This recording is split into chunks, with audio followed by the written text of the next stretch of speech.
നെയ്യാറ്റിൻകരയിൽ കിടപ്പ് രോഗിയായ മകളുടെ കഴുത്തറുത്ത് അമ്മ ജീവനൊടുക്കി. മകൾ ഗുരുതരാവസ്ഥയിൽ.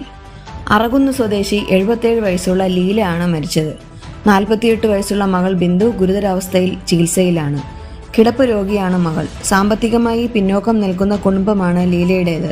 സാമ്പത്തിക ബുദ്ധിമുട്ടിനെ തുടർന്ന് മകളുടെ കഴുത്ത് മുറിച്ച ശേഷം ലീല ജീവനൊടുക്കിയതാണെന്ന് പ്രാഥമിക നിഗമനം. മകൻ കുറച്ചു വർഷങ്ങൾക്ക് മുൻപാണ് മരിച്ചത്.